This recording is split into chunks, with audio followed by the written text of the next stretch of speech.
Pour la réalité virtuelle, on parle évidemment de quelque chose à la fois très visuel et très visible et en même temps pas si accessible que ça, puisqu'il faut être équipé pour pouvoir vraiment découvrir et surtout vivre et ressentir ce que c'est qu'un programme immersif et une écriture immersive. Cela dit, on a trouvé qu'un site internet qui recenserait l'intégralité des productions françaises, encore une fois dans le champ culturel, serait quand même un très bon outil de diffusion et de communication, à la fois pour faire connaître au grand public ces créations françaises qui commencent à être bien présentes dans les festivals internationaux, et ce aussi grâce à nous et grâce au travail qui est mis en œuvre avec le réseau diplomatique. En fait, il est né d'un constat assez simple qui est que ces 2 dernières années, on a été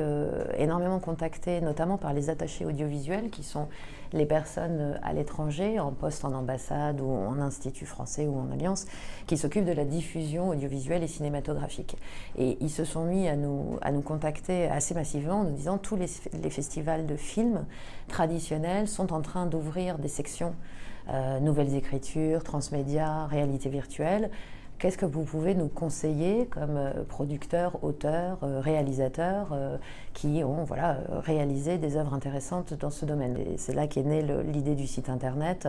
qui a à la fois cette fonction et, comme je vous dis, du coup, une fonction plus large qui est apparue au fur et à mesure qu'on concevait ce site, qui était vraiment de recenser l'ensemble de la chaîne, c'est-à-dire les producteurs, les auteurs, mais aussi les diffuseurs, les instituts et les organismes publics ou privés qui financent ces projets. C'est très utile évidemment pour les auteurs, les écoles qui forment, les festivals qui font démonstrations, voilà, qui sont des occasions de présenter son œuvre. Donc vraiment, on essaie à la fois de servir ce réseau qui va se faire le relais de cette information auprès de partenaires, de programmateurs de festivals à l'étranger, et de servir les acteurs eux-mêmes. L'univers de la VR est encore un petit milieu où on échange entre nous et entre professionnels, où on se connaît à peu près tous, et on est en général tous assez d'accord quand on a découvert une pépite pour